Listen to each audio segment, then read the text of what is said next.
Fellow Falcoholics, what is up? Welcome to week 17 of Falcons Trench Talk here on the Dirty Birds of Brews podcast. I'm your host, Kevin Knight at Falcoholic Kevin, joined by my co-host, he's Jordan Watkins at Big 75 Fella, also the host of the Falcons Fade podcast. Make sure you check that out.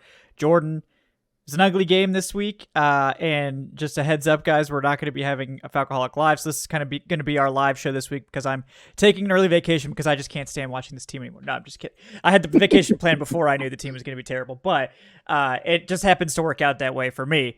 But Jordan, rough week, rough game. How are you doing?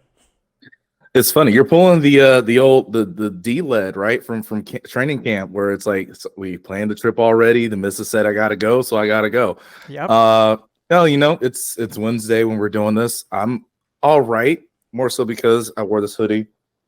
See the Rose Bowl logo on it. Nice. Now it's not a Washington hoodie. It's one of my Stanford ones, but I'm just wearing it because I'm happy to see the Pac-12 still alive for one more game. So shout out Washington. Hope you all get that win next Monday in Houston. But as it pertains to the Falcons, I mean, I just feel, I guess, the same way I did on Sunday, where again, it's disappointing how things went, how they showed up, the context of that game as to why it's even more disappointing.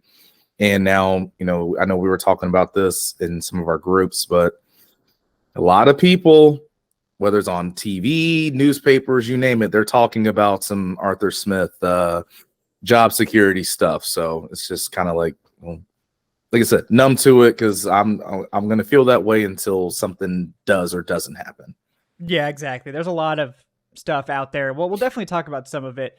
And we'll probably spend more time on more meta stuff today just because we're not going to have a Falcoholic Live tonight. So we'll probably use the show as like half that. But we will talk about the game a little bit before we get into that other stuff because there's a lot to cover.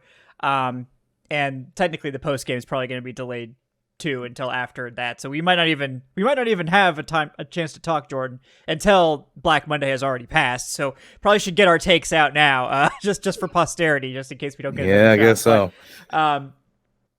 Real quick, do want to bring you guys a word from today's sponsor, BetOnline. First of all, guys, with the NFL playoffs right around the corner and the NBA season in full swing, BetOnline has you covered with all the up-to-the-second odds, news, and scores that you need. With additional odds lines, trends, and info on both desktop and now mobile, you can access the world's best wagering information anytime.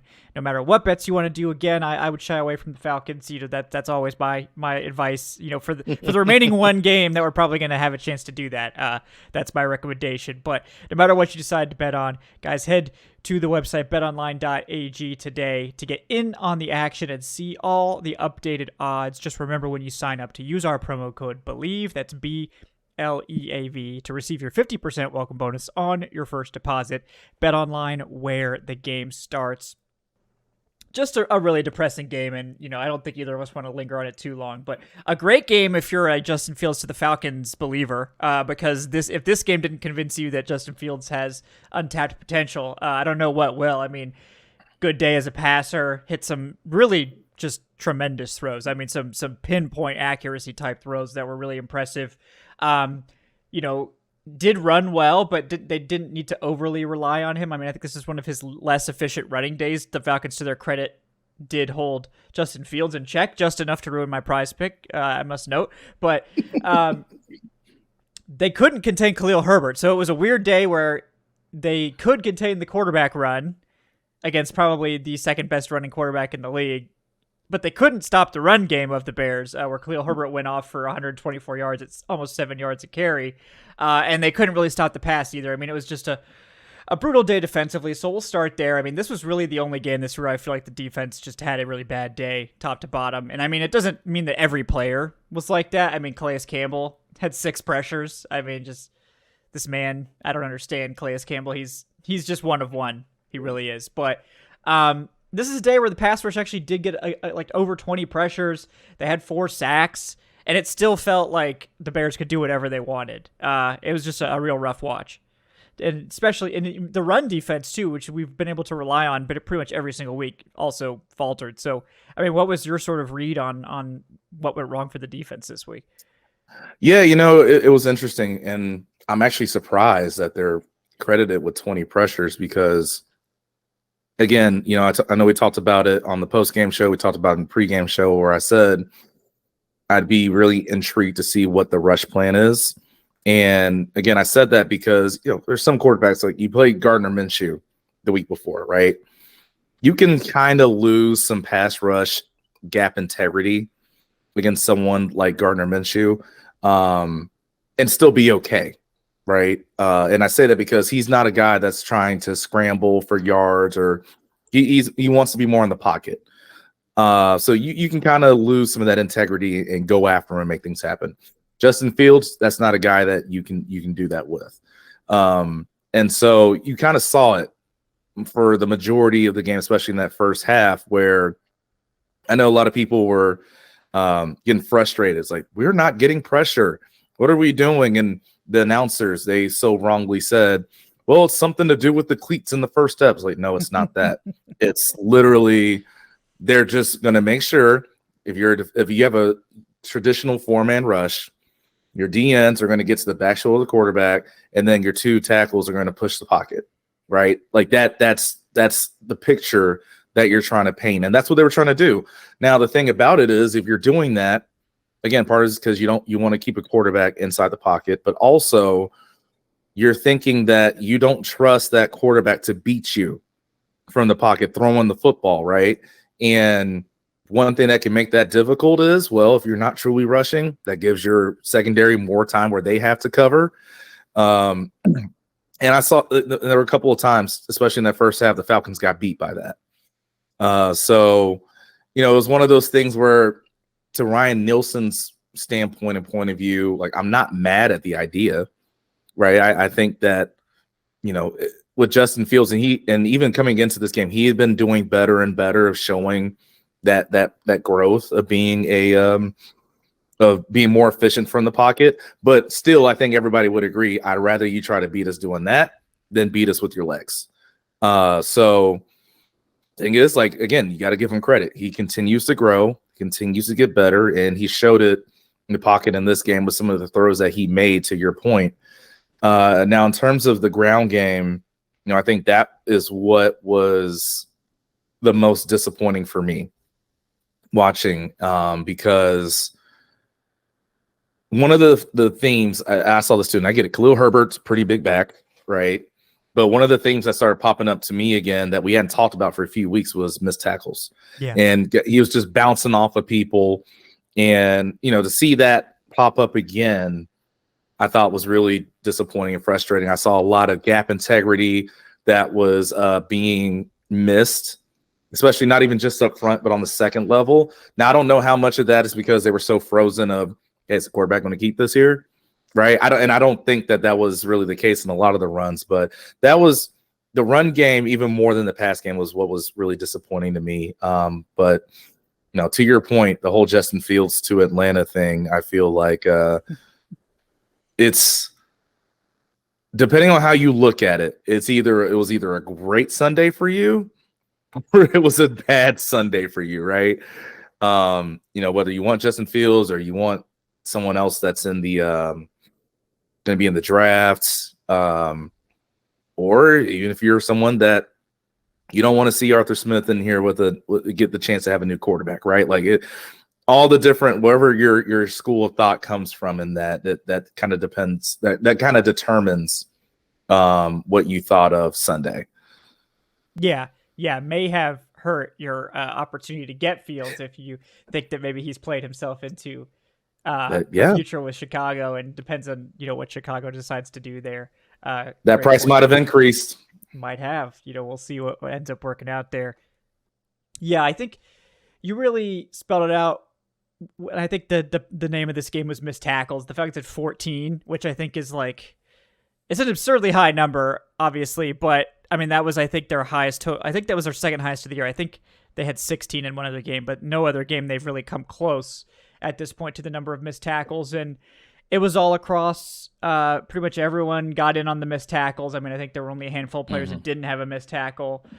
This was the worst game of the year for Nate Landman, who's been our most reliable run defending linebacker for sure. Kane Ellis didn't have a great game either, but his was a little bit better because of his pass rushing. Bud Dupree just had a awful game all around. He had 2 missed tackles. It was a really rough game from that angle, and the run defense obviously suffered. We didn't get, terrific. We didn't get a terrific game from David Onyemata. He had a missed tackle as well. But ultimately just a disappointment, and you hate to see it. Notably, a guy that didn't have a missed tackle that was playing tremendous was Clark Phillips, who we know is, played, I think, really sound against the run, but wasn't always able to make the tackle himself. And this week, 2 run stops, 5 total tackles, no missed tackles. So that was obviously nice to see from Phillips. I think this was one of his stronger games this year, as he definitely got the start over Jeff Okudah, who's been more or less benched at this point. So I think we know the answer to the contract question with Jeff Okudah. Are they going to give him a big deal? Absolutely not. So it was interesting to see that unfold, but, kind of moving into the secondary, D. Alford also has been benched. He did get into the game after Mike Hughes got hurt, although I think Hughes was having a pretty decent game overall. And then D. Alford came in, and according to PFF, D. Alford did outplay Mike Hughes, but it was only 10 snaps. So, but both of them were, Mike Hughes was like almost a 70, and I think D. Alford was in the 70s. So they actually both played well. That's more of a nitpick, me. I'm a D. Alford stan at this point, apparently. Of course, yeah. Yeah, AJ, and I think that the story was AJ Terrell just got absolutely cooked by DJ Moore in this one. This is maybe his worst game of the season, AJ Terrell. Again, this has not really been, as a corner, you're going to have bad games. You're going to get beat sometimes. It happens to everybody. Jalen Ramsey has bad games. It happens. But it came at a particularly bad time with the run defense also struggling in this one. Yeah, I guess the thing is to not even just single out AJ Terrell. Everybody had a bad game when they were covering DJ Moore. I think he got Jesse Bates twice. Of course, you talk about AJ Terrell. But the thing for that, too, that I want to shout out, and again, this is going to be kind of like a foreshadowing to the meta conversation that I know we'll have later. You look at the personnel that Chicago has. In terms of receivers, we pretty much know who's getting the ball. Yet they still find ways to get him open, scheme him open, things like that, right? So that's one of the things that we talked about this again on the post-game show in terms of comparisons. And I just feel like, again, it's so unfortunate that even just in this game alone, there are certain comparisons that you can make where it's like, wait, how could they do this? This team do that? Because again, the Bears, for the majority of the season, we've talked about QB school and all these other quarterbacks that played the game. They were one of the main culprits alongside us of like, hey, what is this scheme? Mm-hmm. Where is Justin Fields supposed to throw on this play and that play? But now they come into this game and he had some answers, right? So that's one of the things with them. And look, obviously, as we know, we saw it in Carolina. DJ Moore is a really good receiver. And again, I'm sure if you go into the meetings that week, stopping him is like option number one. Like that's the main focus, and still couldn't do it, which is disappointing for us in the secondary side of things. But at the same time, I do want to give Chicago credit for putting him in situations to still succeed. Yeah, and the play against Jesse Bates in particular, one of the 2 big ones, that was just a picture perfect throw. There's not much coverage could do there. So, and so Fields obviously deserves a lot of credit for hitting those pinpoint passes, and DJ Moore for bringing him in. The Bears just had their way with the Falcons. There's no other way around it. 37 points, one of their best games of the year. Crazy that the Falcons haven't been able to get above 30 points ever. They can't even get that against the Panthers. In fact, they got beat by the Panthers. We'll talk about that more later. But kind of wrapping this up, Zach Harrison did leave with an injury, so he ended up he was definitely getting more and more snaps in this one. He was up 28 snaps before he went out, and he was having a pretty solid game, I thought. Arnold Ebiketie played decently well. It was nice to see Taquan Graham continue to play more. Lorenzo Carter, I think, has been the guy that's really come on in terms of the second half of the season, looking like, okay, if you're choosing who to bring back from this unit from the potential free agent guys, Carter's probably one you want because of his versatility. He's played really well against the run, then he actually had a good game against the pass today. He had a sack.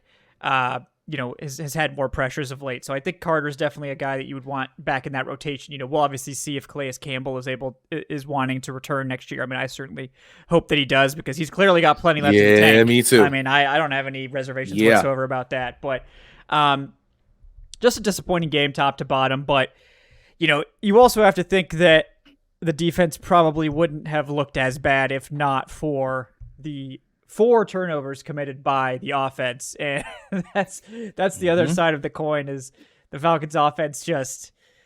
I mean, this is one of the worst quarterback games I think I've ever seen, and I know we talked about it on the post game show a lot. But Taylor Heinicke comes in with a whopping 28.7 PFF grade. I don't think Desmond Ritter's ever had a game that low. I think he's had some of the 30s, but man, in the words of the Shannon Sharp meme. And that this is again going to be part of a larger meta conversation probably in just a little bit, but Heinicke tanked the game. He was just awful. Unfortunately, and maybe it was the ankle injury, but in that case, like, why is he playing? If he's hurt, like, why is he playing? He did not play well. He was sailing passes. When he wasn't sailing passes, he was throwing them to Bears defenders. Not just the quarterback. I mean, honestly, like, this was the one game you could be like, wow, the quarterback lost this game. Absolutely. Like, no questions about it. Yeah. It's one of those, it was a game where, like you said, I could look at it so many different ways. And what's so annoying was at least that first drive, Taylor made a couple throws here or there. It's like, okay, all right, maybe we might have something today.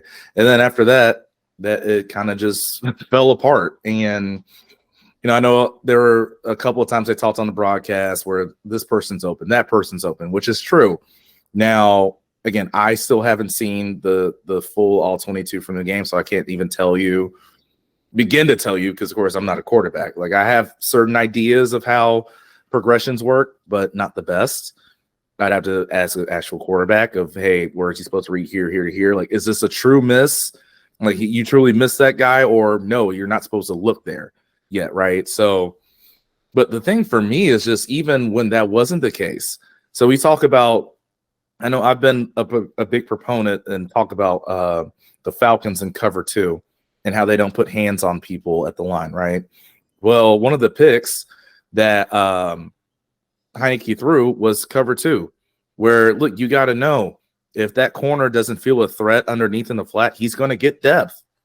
But you still try to force it into that hole. There's no hole there because there's no underneath threat. And this is what I'm saying, though, in terms of you as a quarterback in year 6 or 7,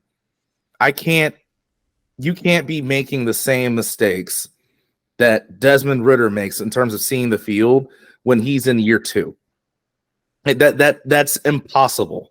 But that's why I keep bringing up the turnover numbers every time we talk about Heinicke. Of, when people want to say that, oh, he's a better option or better choice for us to win, it's, well, look at his numbers. Look at the turnovers in his career. If you're getting mad at the starter for turning the ball over, how can then you say that the backup is going to put us in a better position to win when all he does is turn the ball over?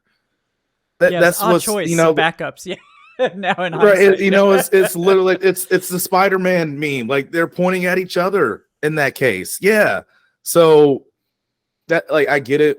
You love Taylor Heinicke's nature in terms of he's a gunslinger. He's got this charisma about him, and of course, he almost had the Commanders coming back to beat Tom Brady in the playoffs. I get all of it, but if you look at the totality of the career, he's been, I'd argue worse, and I can't fully say it right now just because, again, Desmond's only in year 2. I don't know what he's going to look like 4 or 5 years down the road. But if you look at some of his numbers and whatnot, like, he's a turnover guy too. Yeah. But again, to your point, that kind of goes back to the situation of, since that's the case, we all see it, we know it. Why? And I kind of bring up Terry Bradshaw's comments from a few weeks ago too, right?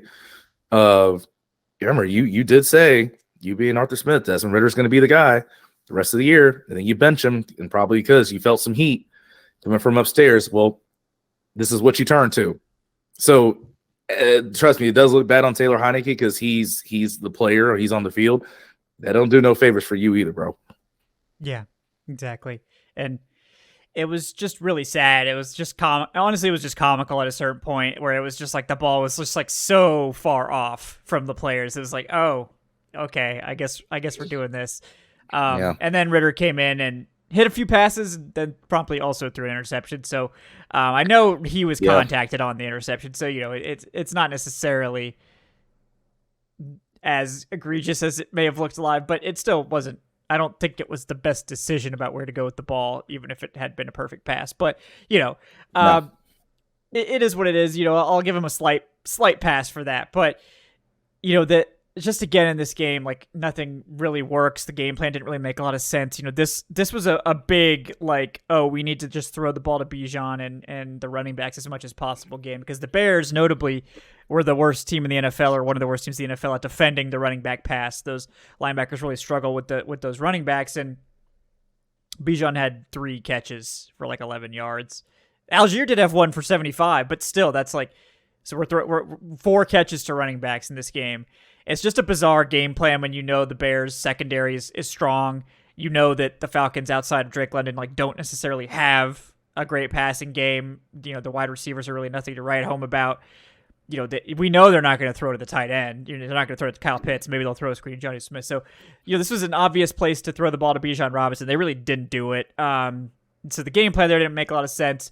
I thought Drake had a decent game against Jalen Johnson, who's been honestly like one of the biggest bounce back players this year after kind of an injury plagued last year. He's been very difficult to get yardage against, and I think Drake London got him a few times. So, we know Drake London is good, basically. And that's kind of the thing. I think we know these players like Bijan and Tyler Algier and Drake, and I think Kyle Pitts, notably, somebody in the postgame was like, oh, he's blocking super lazily, and it's like, I don't think so. And PFF gave him an elite run blocking grade, so clearly they don't agree with you either. I think he had like an 88 run blocking grade in this game, but because that's what he's doing on like a third of his snaps or more. But yeah, I mean, you got to be honest. Like, he's never going to be a road grader. No, and so I say that because he's going to have to be a positional guy. And what I mean by that is, like, you have some guys like, they're so strong, and it's going to look like they're going crazy making this happen, right?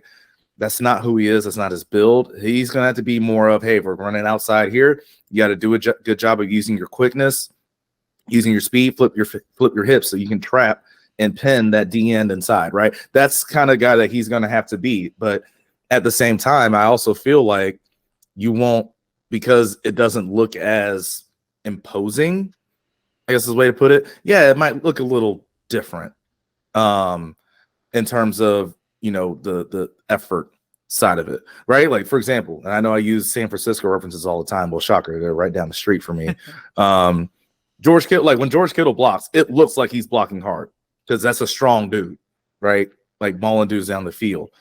Again, Kyle's not built like that. He's not a blocker like that. So it's hard for me to sit here and critique effort, right? Because if I'm doing that, I'm psychoanalyzing these players, and I don't know them like that. I know them how we all do in terms of what we see on Sundays. Now, the only other thing I could say, I guess, in terms of if you want to say I'm not like other people, is because I've been in the locker room. But even then, I think the thing for Kyle Pitts, like, it just, even in that point, I think people have to remember there is this sense now that Kyle Pitts is not living up to a fourth overall pick. So the thing for him, it actually would be the opposite. You might try a little bit harder because because I think he's coming up pretty soon, right? Like the end of his rookie deal without the option, right? Is that the case? Yeah, because I think they'll have to decide on his option this year. Because this will be the 4th year of the rookie contract coming up. So they'll have to decide on it this offseason, and then he'll have that one more year, and then he'll get the tight end 5th year option, which is not super expensive, but But that's the thing. It's like, let's just say hypothetically, he doesn't want to come back to Atlanta. He wants to go be on an open market if we don't tag him, all those things, right? He wants to make money. So he's got to build that Kyle Pitts. This is the dude that we saw year one reputation back up. He wants his money. So even if you don't want to say like he wants to win, doesn't want to win, yada yada. Okay, cool. Let's look at it from a selfish standpoint. He wants his money. So he's got to build it back up. So that's why, again, I just don't want to say it's an effort thing. I really don't. Yeah. And that, yeah, exactly. And we'll talk more about the meta stuff with that too very soon. But I did want to shout out the offensive line because I think every single player on the offensive line graded out like positively, even if they were just slightly above average. Like I know Jake Matthews was kind of he's struggled with run blocking this year, which is a new thing for him. But his pass blocking is still as good as ever. So that's obviously great to have. I think Bergeron had a solid game. McGarry was back and he played pretty well overall. Drew Dahlman obviously back. He struggled a bit pass blocking, but really good with the run blocking. Newsel, I think, had to come in for some snaps late. He played really well. And then Chris Lindstrom, of course, is back to his elite self. He's clearly recovered from his injury. So just shout out the offensive line. They, once again, played really well. It just doesn't seem to matter. It's like we have this offensive line, we have these weapons, and we just don't have a quarterback, and we don't really have an offensive scheme that makes any sense. So it's two big things that help hold things back every single week. Yeah, it's one of those things I know we really critiqued and criticize the offensive line, whether it's individually or as a unit, especially earlier in the year, right? Some of those games where it was like, I don't know about this. But again, to your point, I got to give credit to the group as a whole. And I'm not even just talking about the starting five. I'm saying your Ryan Newsels, your Storm Nortons, everybody that's come in to be a part of this. Then, of course, you look individually, Drew Dahlman, who's been really good this year. And for the most part, I know there was the fumble snap on the trick play in the Chicago game, but for the most part, I'd say 2/3 of the season we really haven't talked about snaps, and that was like a main thing everyone loved to get on. So he's been really good. Chris Lindstrom has looked like Chris Lindstrom. It took a little while, but he started to look like Chris Lindstrom again. I know he was a big part too of that screen for the touchdown for Tyler getting out in space. So it's just, again, I just really wish that we could help them out scheme wise more. And again, this is what I've been saying. Like, how many times have I talked about whether it's who's in the backfield? All right, here's probably what the run scheme is going to be, right? Outside zone stretch is coming. Where, again, I think where this offensive line and this group is really, really good is inside zone, right? Let them double team chip. Let somebody take over someone, and that's where that gap opens up. Because we talked about all three guys in your backfield, they might be different, like they're different runners, but they also have the same thing. They'll run behind those pads, right? If you let them get just an alley to hit. And because I think like right now, to an extent, like Bijan, again, great. Like he's going to have a great career. Yeah. Sometimes he's a little tentative when it's time for those outside runs, and then it's like, boom, let's attack. But when you just tell him to go, he goes, right? So and we know how like Cordero, whenever he's being used, and I'm saying this in terms of how, because we all know now he's not happy. But we've seen when he still has that juice, when he's getting downhill, you let him, put those pads down. And Tyler, of course, we talk about him being the finisher because, well, when the game's late, defense is already worn down. You don't want to tackle 25. So that's what I'm saying, where I wish sometimes the scheme would fit in with what they're doing well and just help them get to even more of an advantage. Yeah, me too. And that leads to more of the meta conversation here, which is, back when the Falcons lost to the Panthers, that turned the heat up on Arthur Smith a lot. And then the Colts game did a little bit to turn that down. But the one thing he probably couldn't do, Arthur Smith, was have a game like this where you get wiped off the turf, and you get blown out, and it's ugly offensively. You turn the ball over 4 times. Everything doesn't, like, nothing works. It's terrible, and you all but eliminate yourself from the playoffs. Out barring some miraculous series of events here in week 18. And now we have the reporting from some people. Some people like ESPN's Jeremy Fowler are saying they don't want to make a change, but it's we'll have to see what happens, all the way to like, oh yeah, we expect him to be fired, like Arthur Blank's fed up. So we don't know where on the spectrum of reality. It's probably somewhere in between those two. Like, I think Arthur Smith's seat is absolutely hot now. And he probably needs to win this game to have a chance to come back. I don't know if that would even guarantee him coming back. I don't know. I think if he loses, though, he's gone. So I'm curious at this point, how you're feeling about that. I know personally you're sort of ready to move on, but in terms of what do you think the team will do, we've got this reporting. We've now seen 17 out of 18 games, at this point, where sort of you landing on your expectations for the coach in 2024. Well, you remember a few weeks ago, I was saying that I'm coming to the reality that he's going to be back. Like I was accepting it. Right. Yeah. But again, to your point, because I actually made, I think, this plea to the Falcoholics out there. I was like, I'm not going to talk about Arthur Smith anymore in terms of he needs to go. Like, I think we all know he's going to be back. And then to your point, the Carolina game happened. And that's when I went back. Like, okay, no, never mind. I take it back. I take it back. And because, the thing for me is just, I look at a little bit of everything. And the reason why I wanted to bring up Cordero is because I think of all people to speak out, his is the most telling to me. Yeah. Like, we all know how much he was pleading on social media before. He wants to come back to Atlanta. He wants this free agent to come to Atlanta, that free agent come to Atlanta. Like, we were all like, okay, Cordero speaks for all of us, right? Like that's kind of who he was. And then, they say they're going to put him as a Joker. He makes the Joker profile pic, right? All these things. And now he's the one, at least he's the first guy I've seen publicly, unless there's somebody else in the locker room that's voiced frustration too.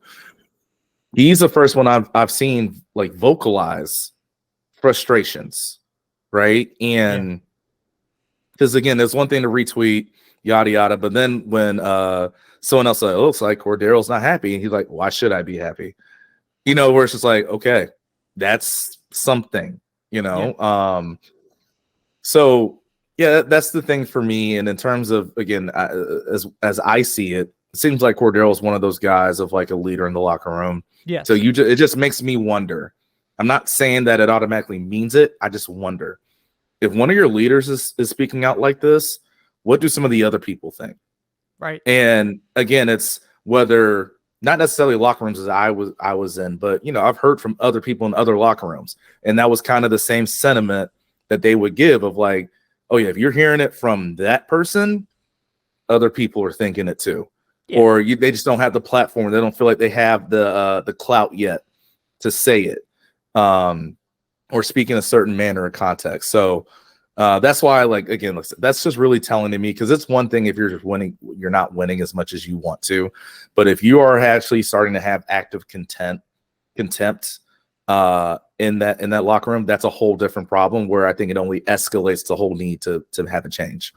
Yeah, and I think, you could definitely, I think Cordarrelle Patterson, it's obvious that he's one of the veteran leaders of the offense, and has been sort of since he's got here, because he's one of the oldest players on the offense as well. He's one of the most experienced. So, and it's also telling because Patterson had so much praise for Arthur Smith, because he really revived his career. He gave him an opportunity to play something he really hadn't been able to play much before. And, so the fact that Patterson's changed his tune, I think, is a little bit interesting as well. But, like, if Patterson's definitely one of the more outspoken players on the team, but he's also one of the leaders, and he hasn't said anything all year. But, I think the frustrations with the offense just have really come to a head, especially this week, where it was like, wow, we can't even get the ball to anybody. Like the passing game is so broken that we can't get the ball to anyone. Patterson's not being used. Like,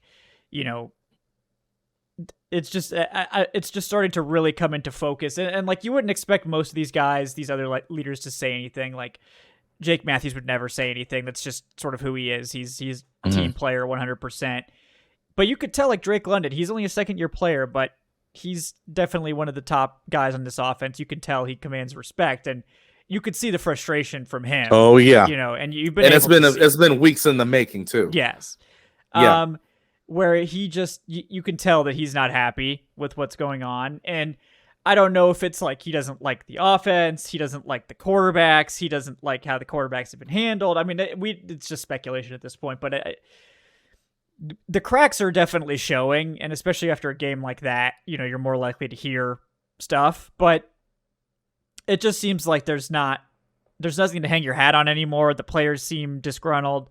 The defense seems happy. I mean, they're not happy they're losing, but that unit, you could tell, like, the defense, like, and that's the thing, and it's part of the reason I think you can tell where the issues in the team are, even if you couldn't see the stats. Like, if you just looked at how these units look visually, emotionally when they're on the field, the defense, those guys are like high-fiving. They're, got the fourth down symbol every time. Like, they're hyped up. They're fired up. They play with a ton of passion. Not saying the offense doesn't, but like, that you can tell those guys are a tight-knit group. They're invested. There's not really any cracks showing. This was their weakest game, and they still didn't look defeated even late. Like, they were still going hard.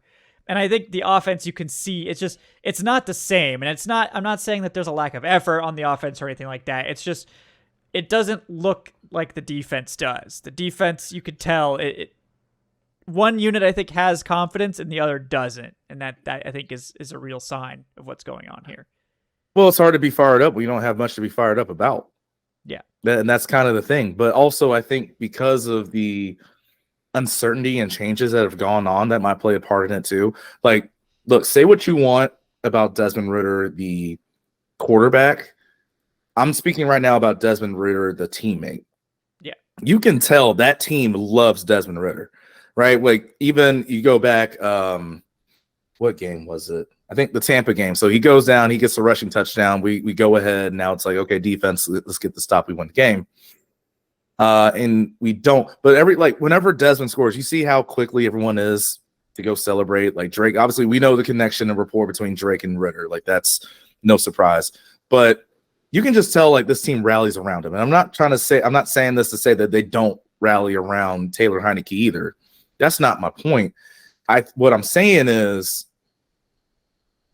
it feels like to me sometimes with this offense, as they go through, remember, like, you're not just affecting just the quarterback, right? And when you keep going back and forth, everyone else gets affected too. Like, I remember there was one year I was still at Stanford, and we had a quarterback battle in training camp. And, it was between Keller Christ and Ryan Burns. Now, I love them both, so I'm not saying this to, like, not either one of them, right? But I knew some guys on the team that, they were close with Keller, that had grown really fond of him. And, like, they were in the same class, things like that. So that's why they kind of were more gravitated towards him. And so when we started the year off with, Ryan Burns as a quarterback, not only was Keller disappointed and let down, but some of the guys in the locker room that were just closer to him, they were also like, dang, like, we wish we thought he was going to get it, or what was the like, you start asking the questions and things like that. So now, it was one of those things where we didn't flip-flop though back and forth the whole season between the two. Yeah. If we made a change, it was like, all right, we're making this change, we're sticking with it, right? But the Falcons, they've gone back and forth like 2 or 3 times. So I just wonder, too, how much of a toll is that taking on that offense, too? Yeah. When, again, we have seen how much that team does gravitate towards Desmond Ridder. Again, I'm not saying that to say, like, they think he's the best quarterback ever. I'm just saying you can tell how much that team loves him as a person and as a teammate. Yeah, exactly. You could see, I can't remember who really called it out on Twitter, but it was somebody that was saying, or no, it wasn't on Twitter. It was in the pregame after they announced that Ridder was benched. It was the pregame before the Colts game, and I think it was I should know his name. Very, very famous commentator, very famous former player, but basically saying, like, Terry Bradshaw. Yeah, Terry Bradshaw. Exactly. I was like, I'm gonna look stupid when you say it, but whatever. Well, we're moving on from that. But yes, Terry Bradshaw. He's like, that was when Terry Bradshaw decided that he was done with Arthur Smith. He was like, I'm out on you. He said he doesn't respect him. Like that. Yes. That's a whole different level. Yeah.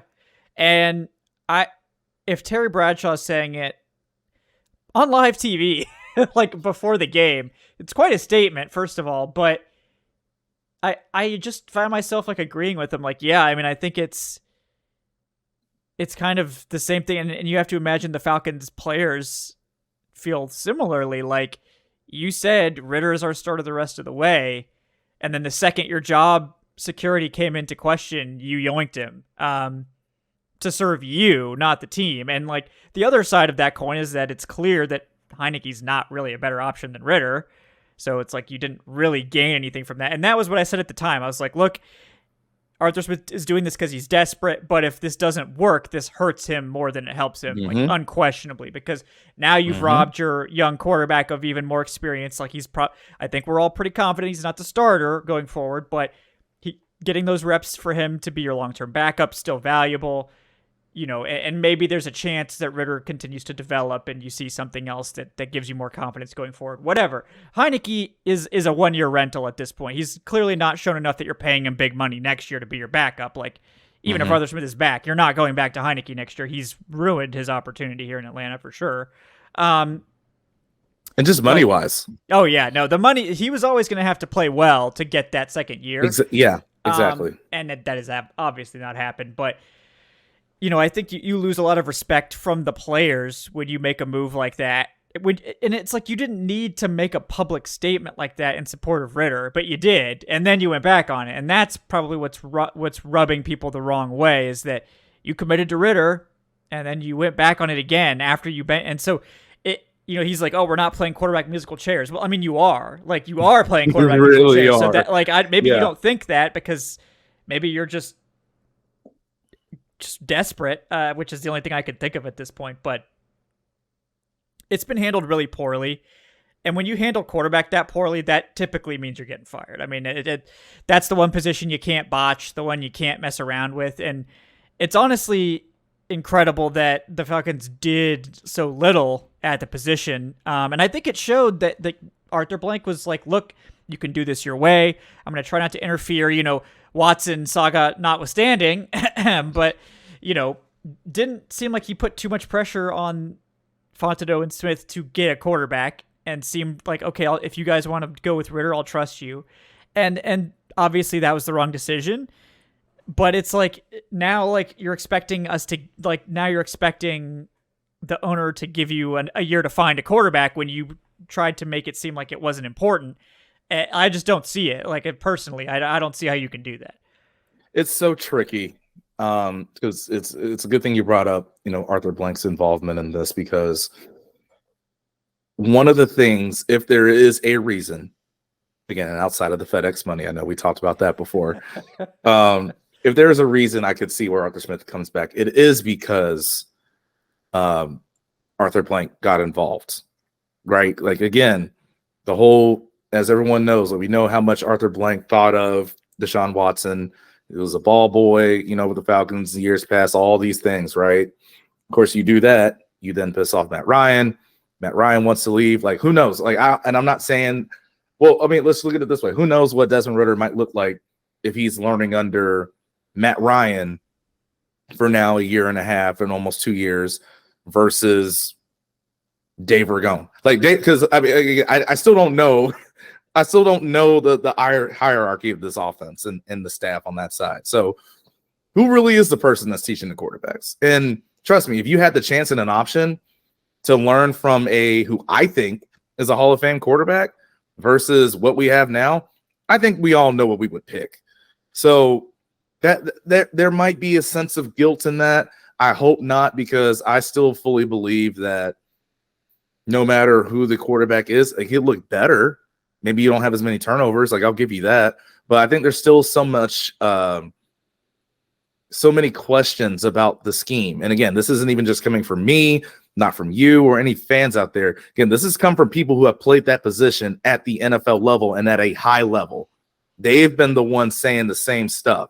So if those are the questions, I just feel like a new quarterback or a better quarterback doesn't give you all the answers for that. It'll give you some, but I guess at the end of the day, what is the goal of all of this? Is it just to be better? Is it to be just getting by in first place in a terrible division? Or is it, hey, we're trying to be like what the 2016 team should have done, what the 2012 team should have done, and go after and win the big prize. So what's the goal here? Because if the goal is to just win this division, which sucks, and who knows how long it's going to suck, okay, sure, bring him back, bring in a different quarterback. But if that's not it, I just don't think that you should stay with status quo head coach. Yeah, I agree. And I think that's sort of where we've landed on this, is that it doesn't make a lot of sense to stick with this because this was the critical year. And like we said before, it was fine. I think it was reasonable to give Arthur Smith a complete pass for the first 2 years, assuming it wasn't like a disaster, which it never was. In fact, I think arguments that the team overachieved with the talent it had are reasonable. But this year was the critical year where you needed to put something together and show that you could be a coach that can actually elevate and not just stagnate or regress. And this was the year you couldn't falter. Like, you could falter the first 2 years. You couldn't falter the third year. And that's exactly what happened. The team regressed. The running game regressed. The passing game regressed. The defense got a hell of a lot better. And the team was still, we're going to finish 7-10 again, probably have the 8th pick again for the third straight year. First time in NFL history. So you can't, like, you can't allow that to happen. And we talked about it on the post game too. Like, if you don't make a change now, you're making this job much worse in 2025. Because when you let a guy come back for that one last ride sort of thing, it rarely works. It rarely works out. You're usually firing that coach midseason. And you're letting now the lame duck coach pick a quarterback and robbing the next coach of that decision, which will make you much less attractive going forward for those jobs. Like, this is the, like, I don't want to say like this is the perfect scenario, because we're far from the perfect scenario. But if you're trying to entice a new coach, you've got a lot of money, you've got a core on offense, you've got the offensive line set, you've got 3 great offensive players at one at each position to build around. Pretty much everything is there. Like, you need more wide receiver help, obviously, and maybe a long-term plan at left tackle behind Jake Matthews would be smart, like getting a high-end swing tackle you can coach up. I mean, Storm Norton, I think, acquitted himself well, so I'm not necessarily trying to move on from him, but right. You've got the offensive core in place, and you have a defense that looks like it's ready to play. It's not an elite defense, but they're like a top edge and some pieces away from being a top 10 defense, like, consistently. I mean, they probably will finish in the top 10 this year. So, and you have what's probably going to be a top 10 pick and plenty of day 2 ammunition to go up a few spots if you want to try to get a Jaden Daniels or whoever, or stay at 8-9 and draft a Michael Penix or whatever it is that you want to do. Or you could flip some of those day 2 picks for, Justin Fields, and see how that goes. Like, they have complete options available. Like, you could go for Justin Fields and then take Jared Verse at 9 or 8 or whatever, or Laiatu Latu or whatever it is. Whoever, you could take that edge rusher and get your quarterback, and then take a wide receiver with your other day 2 pick, and profit, whatever whatever the meme is. But you're giving basically this ready-made product. Like, this isn't the same as when Arthur Smith took the job, where it's like, okay, we're committing to a rebuild. Right. Yeah. It's like, you don't have the quarterback, but you have everything else, and you're giving this new coach, okay, you can come in here with our GM who's shown a willingness to work with his coach closely. I think that's to good and ill, right? He's been working very closely with the coaching staff. And you'll be able to get the quarterback that you want with an offense that should be ready to go, and that should be a good place for a young quarterback to develop. But if you don't do that this year, and you take a quarterback, or you sign, God forbid you sign Ryan Tannehill or Kirk Cousins or somebody to big money, and it flops, then you're very unattractive going forward as a team. Like, it's so. I think you got to do it now if you're going to do it. Yeah, I agree, and I just want to add to that. I think this already is a top 10 defense. The reason why it's a maybe in the moment is because how many times do they have to stay on the field because we have bad offensive play, right? Like, if you look at a lot of the top ranked defenses in this league, a lot of what they have in common is they have functioning offenses, right? Obviously, you look at San Francisco, you look at Miami, Cleveland as of late, right? Now that Joe Flacco has taken over, they've seemed to hit a stride. You look at some teams like that, like that's one of the things. They have an offense to where they can stay fresh. They're not always on the field. They don't have to deal with short field consistently. Right? That matters in all of this. And so that's why, to your point, and I think that other coaches and coaching prospects around the league, they know that too, and they see it, right? Like, again, it's, I know Arthur Smith, he said it, and coming from him to an extent of how he said it or when he said it in the press conference where he's like, it's a 10-point game late. It's like, well, yeah, you're not wrong.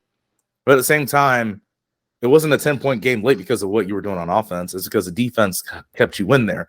Now, once you kept failing the defense, you kept turning the ball over, fourth down stops and all these things, and then they had to keep being out there consistently. Yeah, that's when it unraveled as much as it did. So, yeah, I mean, again, I've talked so much about some of the games where we're talking about the defense getting to get a stop. Yes, I'd love to see the defense get a stop. At the end of the day, final drive to get a win, that's what they're supposed to do.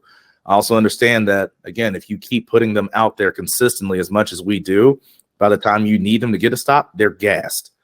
It's not the same. So that's why, again, we're talking about even in the Colts game, the reason why we said it looks so complete is because, well, the offense did its job by driving and not having so many 3-and-outs. So guess what? Towards the end of the game, defense wasn't tired like they usually have been in other games. And, of course, we've talked about lack of D-line depth at times too because of injuries. So that's where you even need more time of possession on offense. So I think that's the thing, again, that I really do believe a lot of coaches, if Atlanta were to open up, they would see this unit as like, all right, well, I already have a top 10 defense here. Now let me help them continue to be, if you have an offensive coach, right? Let me help them continue to be that or be even better by giving them at least an above average offense, at least.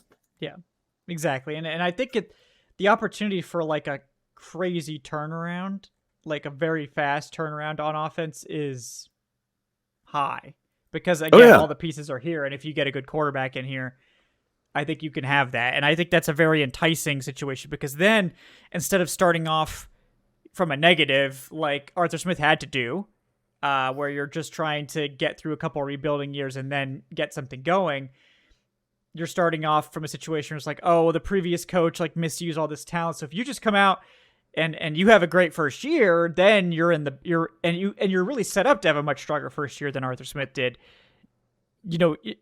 You're setting yourself up for a lot of job security because you just drafted a quarterback, and if the quarterback works out, then you're probably set for several years. And exactly, if you get a winning season that first year in a division that we all know is pretty weak, maybe that is a way for you to get even better. And yeah, I just think this, if they do this now, this is a very enticing job, and if they don't, it's probably going to be a very unenticing job. And considering, and I don't really think the Falcons are going to end up getting someone like Ben Johnson. That would be cool. But I think he's going to be the number one guy. I know there's been like reports that he wants $15 million plus a year.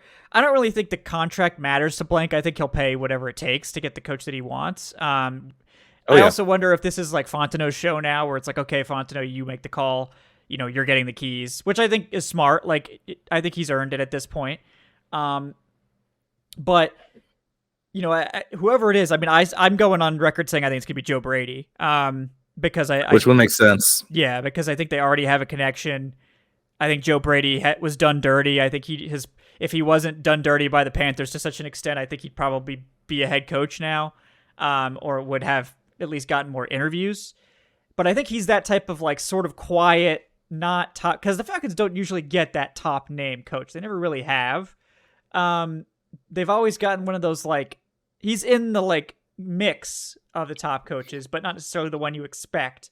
And to me, I think that fits Joe Brady really well in terms of not exactly the one you'd expect, but there's a connection there. I know a lot of people are like, oh, Blank's not going to go after a young offensive mind because it didn't work with Arthur Smith. I don't really think he's going to be like, well, it didn't work with Arthur Smith, so now therefore no offensive coach can be good. Like, I mean, so we'll see. I mean, it could just be they just give it over to Ryan Nielsen if they really like him, if he interviews super well. But I do think if this is the best opportunity they're going to have to get a top tier coach, or, they can really be selective. I think they can attract a really good staff. I think if they can keep Nielsen around as the defensive side of the ball intact, that would be perfect. And I think that's another reason why a guy like Joe Brady makes sense, because he's probably someone that's going to want total control of the offense, but want someone to manage the defense because he's an offensive coach. So that might end up working out really well for that as well. But I guess we'll see how it shakes out. But I think if they're going to make a change, and I do expect them to make a change at this point, this is the time to do it and not waste another year. Because if they do keep Arthur Smith, like even if they win the Saints game, even if they miraculously make the playoffs, outside of them like winning a playoff game or something like that, I don't think any Falcons fan is in favor of keeping Arthur Smith at this stage. So, fair or not, you're not going to sell tickets. It's going to be an empty stadium next year. There's going to be no fan support. It's going to be, and it's like that business side of things does matter to these owners. It doesn't matter insofar as if Blank really thought Smith was the best coach for this team, he wouldn't do it. But I think things have been muddled now to the extent of where it's a tiebreaker. That's how I like to frame it. The business stuff is like a tiebreaker. If you're on the fence about whether you should keep or fire the coach, the business stuff should be the tiebreaker. And I think in this case, it could be the tiebreaker. And again, to your point, what's so frustrating about that is, again, I keep going back to last year this is where, like, I know I've said it before, I'm kind of repeating myself. In certain games, certain moments last year is where I don't give him a pass for last year. Because going into the season, yes, you were right. I didn't know what to expect, didn't think that much, right? But again, it's the team's fault and Arthur Smith's fault. Here's what I'm saying. So again, game 1, you're playing the Saints. And, Ben's, at least from what I remember on TV, relatively pretty packed. Of course it is for that game, right? For that team. And you're dominating. You're taking it to them where it's like, okay, not only are we doing this week 1, we're doing this to the Saints. Like that means something. And because late in the game, you fall short, right? It's one of those cities right here waiting to just be all in. And there's that letdown. And they had a couple other games like that last year too, especially at home. Think about this year, right? It's same story, different year. And so that's the thing for me, where it's only a certain amount of times, at least with a certain coach or quarterback or regime in that regard, where people are going to get riled up to be like, okay, you might have me. You might have me. Oh, dang, they lost. Oh, you might have me again. You might have. Oh, no, they lost. After a while, it's going to be like, I don't believe them no more. Yeah, like, I've dealt with that heartbreak too much. I ain't believing it no more. So, and it really just feels like, whether I talk to people, you look online or whatever the case may be, that kind of feels like an overarching consensus of Falcons fans right now, where it's just, you can't fool me anymore. Yeah, like I'm not. Don't ask to take my money, and this is the same thing that I'm gonna get. Yeah, I agree. And like this team is just so inconsistent. They don't do what they did well last year well anymore. I think it's like, that's surprising to me. The regression is why you have to make a change, because you can't have regression in year 3. You have to be building to something to keep this going. And to Blank's credit, like, he's a patient owner, but he's never let a coach survive 3 years without making the playoffs. Even Mike Smith, the most successful coach in Falcons history, canned after 2 losing seasons, before he had that he didn't get that 4th year. No one ever has under Blank. And I think that's sort of his unwritten rule, is that, look, we need to see playoffs, or even if they missed the playoffs but had positive momentum this year and like got a winning record or something like that, I think that would have worked. But they don't have positive momentum. They have the opposite. They're regressing. Well, and you can't. And that's the thing. To your point, people got mad at the whole fool's gold thing with some of the Dan Quinn years, right? Where like you win the last 3 games, you win the last 4 games to get to 500, things like that. And it's like, oh, he's going to come back, isn't he? Arthur Smith doesn't even have that. Yeah. Like that's what I'm saying. It's, no matter how you look at it, the numbers, the stats, whatever the case may be, they just look bad. And I think you said it best in terms of the offense regressing. It's not even the fact that it's regressing, it's how it's regressed. one of like your biggest reputations and selling points coming into this was creativity and how you establish the run and being this physical team, which is what we saw last year, right? And by the way, I'm gonna keep saying it, that's before you got that running back in the top 10. Okay.